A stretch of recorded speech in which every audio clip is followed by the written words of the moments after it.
Hello student, welcome to my YouTube channel. हमने पिछले lecture में डिस्कस किए थी chemical properties of alcohols on the basis of cleavage of OH bond. तो उसमें लास्ट रिएक्शन रह गई थी, तो जो हमने अलग से करनी थी that is reaction with carboxylic acid. ये रिएक्शन इंपॉर्टेंट रिएक्शन है। इस रिएक्शन को हम एस्टेरिफिकेशन रिएक्शन बोलते हैं।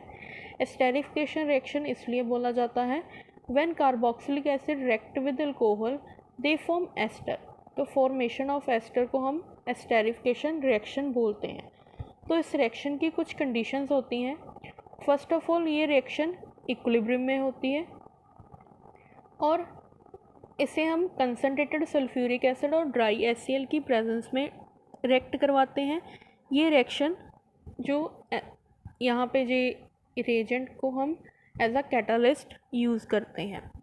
तो अगर हम यहाँ पे HCl को एज अ रिएजेंट यूज़ करेंगे, एज अ कैटालिस्ट यूज़ करेंगे, तो इस रिएक्शन को हम नेम देंगे फिशर स्पीयर रिएक्शन। अगर हम HCl को एज अ कैटालिस्ट यूज़ करें, इस रिएक्शन को नेम देंगे फिशर स्पीयर रिएक्शन। तो ये रिएक्शन इक्विलिब्रियम में होती है। इक्विलिब्रियम को हमने फॉरवर्ड डायरेक्शन में शिफ्ट करना है बिकॉज हमें एस्टर चाहिए। अगर हमें इक्विलिब्रियम फॉरवर्ड डायरेक्शन में चाहिए तो जैसे ही ये फॉर्म होगा एस्टर, हमने वाटर को रिमूव कर देना है आफ्टर फॉर्मिंग रिएक्शन एस्टर। ठीक है जी।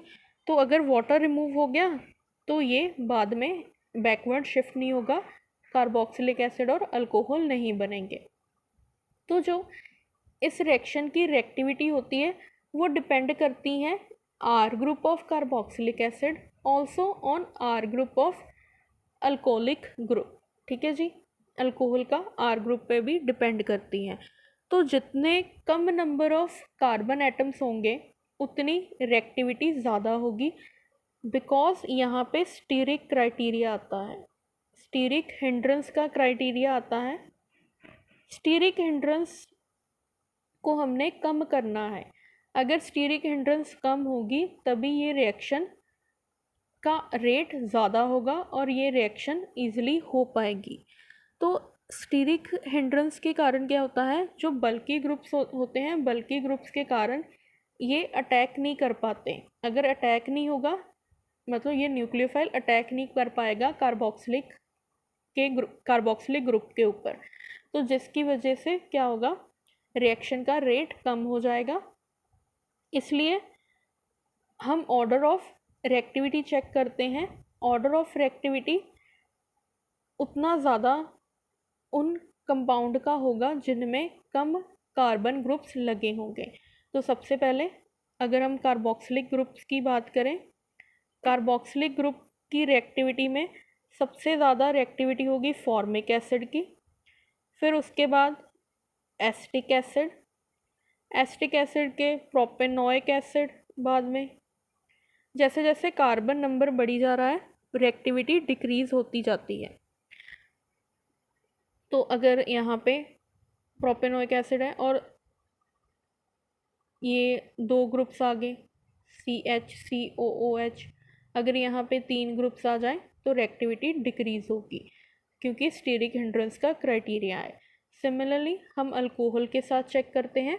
अल्कोहल के केस में CH3OH की रिएक्टिविटी ज़्यादा होगी एज़ कम्पेयर टू CH3CH2OH, क्योंकि ये जितना बड़ा R ग्रुप होगा उतना वो बल्की होगा, बल्की होने के कारण उतनी ही उसकी जो स्टीरिक हिंड्रेंस होगी, तो इसकी कम होगी। Next one is CH3 3 times COH।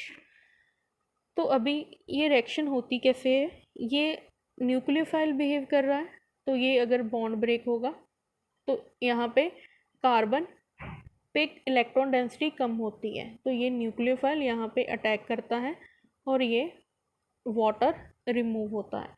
अगर वाटर रिमूव होगा तो एस्टर यहाँ पे फॉर्म हो गए। वाटर जैसे ही बनता है उसे हमने रिमूव कर देना है क्योंकि हमें रिएक्शन जो है वो फॉरवर्ड डायरेक्शन में शिफ्ट करवानी होती है to get a required product.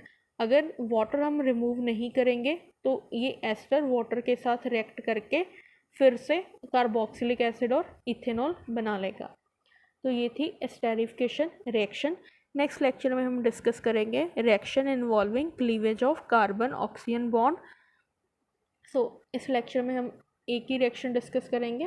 Thank you for watching.